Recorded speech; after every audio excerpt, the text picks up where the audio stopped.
Rowlatt നിയമത്തിലെ പ്രധാന വ്യവസ്ഥകൾ.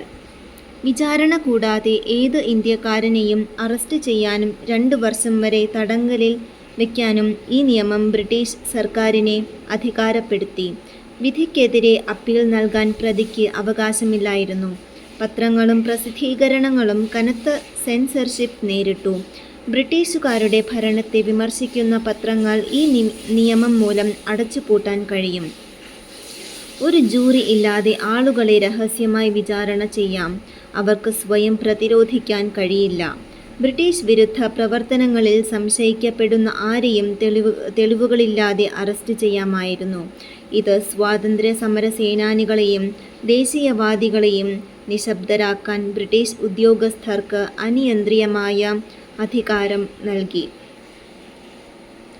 വലിയ പൊതുയോഗങ്ങളും പ്രതിഷേധങ്ങളും നിയമവിരുദ്ധമായി പ്രഖ്യാപിച്ചു. മഹാത്മാഗാന്ധിയുടെ നേതൃത്വത്തിൽ ഇന്ത്യൻ നാഷണൽ കോൺഗ്രസ് റൗലറ്റ് നിയമത്തിൽ പ്രതിഷേധം ആരംഭിച്ചു.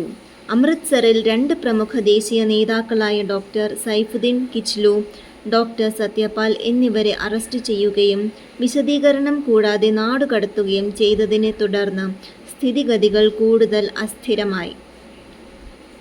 ഇവരുടെ അറസ്റ്റ് പഞ്ചാബിലുടനീളം വ്യാപകമായ പ്രതിഷേധങ്ങൾക്കും പ്രകടനങ്ങൾക്കും കാരണമായി. 1919 ഏപ്രിൽ 10 ബ്രിട്ടീഷ് സൈന്യം നിരായുധരായ ജനക്കൂട്ടത്തിനു നേരെ വെടി ഉയർത്തുകയും ഒട്ടേറെ പ്രതിഷേധക്കാരെ കൊല്ലുകയും ചെയ്തു.